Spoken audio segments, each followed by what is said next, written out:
Plate में दो, बड़ी बड़ी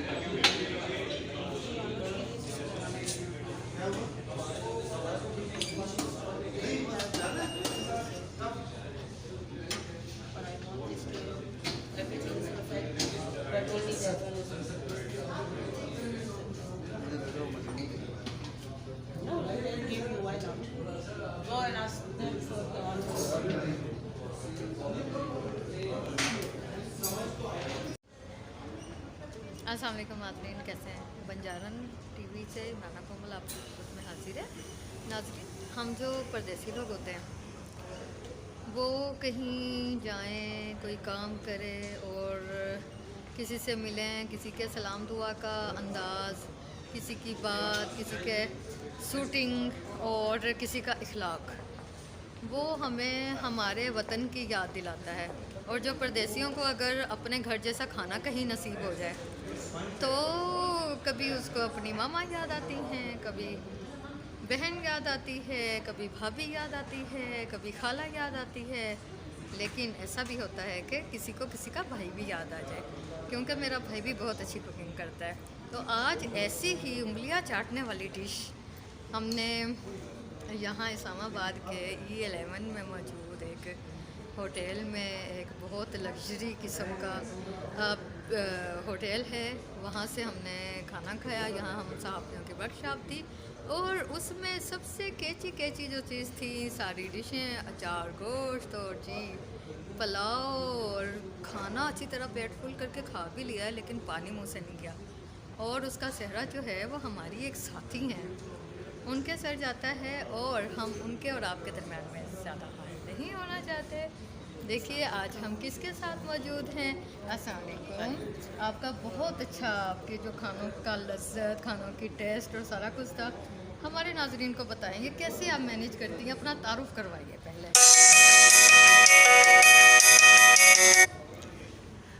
माय नेम इज़ महनाज और ये मेरा शौक़ है, पैशन है। जब मैं बहुत छोटी सी थी, आई वॉज 7 years old, तो तब मैंने पहली डिश बनाई थी। And that time my parents are not at home और we are 5 sister and brothers. तो उस दिन मैं छुट्टी पे थी और मैं बीमार थी, तो मैंने सोचा कि लेट्स डू समथिंग। मुझे, क्योंकि अम्मी किचन में नहीं जाने देते बच्चों को कि तुम जल जाओगे, तुम्हें ये हो जाएगा। तो उस दिन मुझे फ्री हैंड मिला, फ्रीडम था कि nobody is there, so I start cooking. And that day I first cook aloo की भुजिया विथ रोटी। तो वो मेरा फर्स्ट स्टेप था किचन में। And I make silly things, I do silly things that day, but उसने मुझे वहाँ से यहाँ तक पहुँचा दिया। And my father and my mother very supporting. मैंने अपना स्कूल कॉलेज फिनिश किया, उसके बाद ये मेरा शौक़ था और मैंने पूरी दुनिया घूमी। And my father was business man, they have import export business. तो वो क्योंकि मैं घर में सबसे बड़ी थी, तो मैंने उनके साथ बहुत हेल्प किया। तो जब उन्होंने मेरा शौक़ देखा तो उन्होंने कहा वाई नॉट कि मैंने एक रेस्टोरेंट बनाया। और साउथ कोरिया में मेरा फर्स्ट रेस्टोरेंट मैंने बनाया, जिसको मैंने खुद ऑन किया। उसके बाद वहाँ से गलतियाँ करते सीखा, फिर मैंने अकेडमीज ज्वाइन की और बहुत से मुल्कों से काम सीखने के बाद आज मैं अपने मुल्क में हूँ। And I am cooking here and I love cooking any time. रात को आई थिंक लोग सोते हैं तो बहुत से ड्रीम्स देखते हैं, मैं सिर्फ रेसिपीज़ देखती हूँ। Very good. अच्छा जी, आपको कुकिंग का शौक़ है। जैसे हमारे यहाँ घरों में अक्सर होता है कि जो खाना बनाता है ना, तो वो खाना सर्व कर रहा होता है, खाना बर्तन उठा रहा होता है। जब हम मुझे कहते भाई तुम भी ज़रा टिक के खा लो खाना, तो वो कहते नहीं जी हमारा तो पका के ही पेट फुल हो गया। आप ये बताएं, आपको खाना पकाने का शौक़ है, तो क्या आपको खाना खाने का भी शौक़ है? देख लें जी, ज़रा आपस की बात भी कर लेनी चाहिए ना। सेहत से तो आपको ये लग रहा है कि खाना नहीं, सेहत से तो मुझे आपको लग रहा है कि आप में ब्लड की भी कमी है। आपको थोड़ा सा जो, क्योंकि हेल्थ वाइज जो होता है ना, मैं भी एक ज़माने में आपकी तरह रही हूँ, मैंने बड़ी मुश्किल से रिड्यूस किया। ये मुझे आप बाद में रेसिपीज ये मैं आपको लाइव भी दे सकती हूँ, क्योंकि आजकल मैं अपने नाजरीन के साथ हर टॉपिक पे बात करती हूँ और आने वाला टॉपिक इससे भी ज़्यादा मज़े का होगा। हाँ, क्यों नहीं। मुझे खाने का शौक़ है, बट मेरी बहुत चूज़ी रेसिपीज़ है। वो बात सच है कि हम सारा दिन इतना बनाते हैं और समटाइम मुझे याद आता है कि यार मैंने सुबह से ब्रेकफास्ट भी नहीं किया था। और वो फिर जब हम लोग की टाइमिंग सूट नहीं होती तो उसकी वजह से गेन होना और थोड़ी सी hormones problem, and because I am a mother तो वो तो हो ही जाता है। बिल्कुल। तो- तो ये बताइए, मैंने देखा है कि आज आप बड़ा अच्छा एग्जेक्टिव लेवल का अपने जो स्टाफ था उनको बड़ा अच्छा गाइड कर लेते हैं। और बातों का ये होता है कि ना मर्द बॉस होता है ना, तो बहुत सारे लोग बड़ा अनकंफर्ट सा फील कर रहे होते हैं। आप कैसी बॉस हैं? नो, मेरा सब स्टाफ, जितना भी स्टाफ है मेरा, दे लव मी। अगर मैं एक दिन नहीं होती तो they call me and they miss me.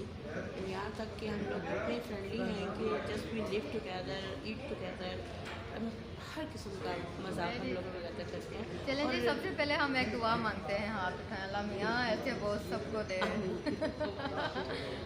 They are really friendly, good, and ये आपके ऊपर डिपेंड करता है। इट्स योर ऑन पर्सनैलिटी कि आप क्या हैं। इफ़ यू आर मतलब सबके साथ आप अच्छे हैं, फ्रेंडली हैं, तो कोई दूसरा बंदा कितनी देर रूड रह सकता है? ये नहीं हो सकता। हाँ, बहुत से बिहेवियर ऐसे होते हैं जो खुद आहिस्ता आहिस्ता मैं उनको चेंज कर लेती हूँ। मैं कभी किसी को एक्स्ट्रा ऑर्डनरी गुस्से वाले आदमी को कभी गुस्से से ट्रीट नहीं करती। I treat them very love, बहुत प्यार से। चलें, ये बताइए कि आपको पकाने में क्या पसंद है? अक्सर औकात तो हम ये पूछते हैं ना अपने मेहमानों से कि आपको खाने में क्या पसंद है, लेकिन अब इनसे ये पूछेंगे आपको पकाने में सबसे ज़्यादा क्या वेस्टर्न पसंद है? Food, okay. जितने भी वेस्टर्न फूड है, मैंने बहुत सी कंट्रीज घूमी, तो मुझे बहुत से मुल्कों के खाने बहुत पसंद हैं। Korean food, I love Korean food and I can cook very well because I been in Korea 16 years। और कोरियन, जापानीज़, इटालियन, थाई हो गया, चाइनीज़ हो गया, फास्ट फूड हो गया, I love baking very good. Each and everything. मैं Pakistani food very best, but I am not use to cook at home और इधर। मेरी ये कोशिश होती है और मुझे मेरी अपनी रेसिपीज़ खुद इन्वेंट करने की बहुत है, और I have near about 180 recipes, my own recipes. Okay, अरे जी, अब हमने 180 रेसिपीज़ पर मबनी प्रोग्राम भी चलाए, तो वो सारी रेसिपीज़ सीखने के लिए तैयार हो जाए नाज़रीन। इनके साथ हमने बड़े सारे सेशन करते हैं। और आज भी आपके बुफे में जो आपकी चिकन स्टेक थी और जो थी वो मेरी रेसिपीज़ थी। बहुत मज़े की थी भाई, बहुत मज़े की। और ये बताइए कि जैसे आपने कहा कि आपको वेस्टर्न फूड पसंद है और पकाने में भी और खाने में भी, तो आपके घर में क्या डिशेज़ ज़्यादा बनती हैं? मेरे घर में कभी कोई एक डिश नहीं बनती, हमारा डिफरेंट मूड होता है। My childrens love to have different things. कभी पाकिस्तानी पराठे अंडे डेली नहीं बनते, ना ही डबल रोटी। और मेरी बेटी, she so young but she cook very well, और मैं हमेशा, हम लोग अपने किचन में बच्चों के साथ मिलकर कुकिंग करती हूँ। और मेरे कभी एक फूड नहीं होता मेरा, लेकिन हमें हर चीज़ चाहिए होती है, तो मैं बच्चों को पाकिस्तानी, इटालियन, हर चीज़ डिफरेंट डेज़ के मुताबिक देती हूँ, ताकि बच्चे का टेस्ट जो है, हमें बच्चों का टेस्ट भी चेंज करना चाहिए। हम लोग अक्सर देखते हैं, हम पाकिस्तानी खाना खाते हैं डेली, तो हम लोग किसी फ़ौरन किसी रेस्टोरेंट में जाते हैं और किसी शेफ़ की अच्छी मेहनत को यख करके आ जाते हैं। वो क्यों है? क्योंकि हमारा फूड टेस्ट इन्हेंस नहीं है, हम लोगों को पता ही नहीं है कि ये कौन सी चीज़ है। मैं इस वजह से, मुझे ये चीज़, क्योंकि because I am a chef, तो ये चीज़ें मुझे हर्ट करती हैं, और बिकॉज ऑफ दैट मैंने उस सोच से अपने बच्चों को हर चीज़ टेस्ट करवाई। ये आपने बहुत अच्छी बात की। जैसे कि मेरा भाई है, उसे बहुत शौक है कुकिंग का, और उसने बहुत सारे डिप्लोमा जात भी किए हुए हैं। तो जब भी हम किसी होटल वगैरह में जाते हैं तो हमारी हर हरकत पे उसकी नज़र होती है, और वो ये देख रहा होता है कि कहीं हम किसी स्टाफ मेंबर को हर्ट तो नहीं कर रहे। हालांकि वो कहीं भी किसी का हिस्सा नहीं रहा टीम का, लेकिन वो सबको अपना ऐसे मेंबर समझता है, ऐसे पार्टनर समझता है, साथी समझता है। मुझे बड़ा अच्छा लगता है।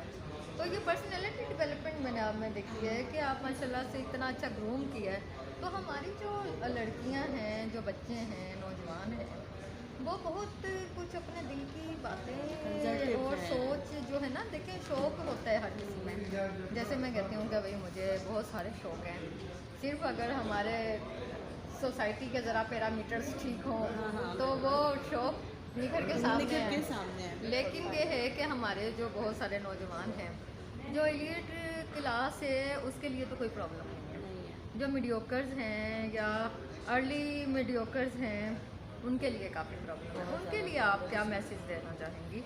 मैं मैसेज ये देना चाहूँगी कि क्योंकि मैं भी एक पाकिस्तानी माहौल में, लेकिन हाँ ठीक है कि वो माहौल नहीं था, बिकॉज मैं पढ़ी लिखी बड़ी बाहर की कंट्री में पैदा हुई, तो ठीक है मुझे माहौल थोड़ा सा ओपन मिल गया। लेकिन हाँ, मैं यहाँ पर आई, मेरी कज़न्स हैं जो कि इसी फैमिली से बिलोंग करती हैं कि जिन्हें इजाज़त नहीं है नकाब में रहो ये करो, लेकिन हाँ you can do each and everything. हम एक अपने पुराने मज़हब पे आते हैं।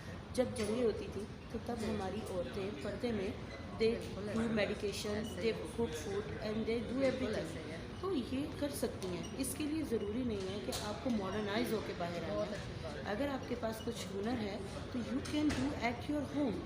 अब तो ऑनलाइन कुकिंग, आपकी ऑनलाइन स्टिचिंग, आपकी ऑनलाइन हम हर चीज़ ले सकते हैं।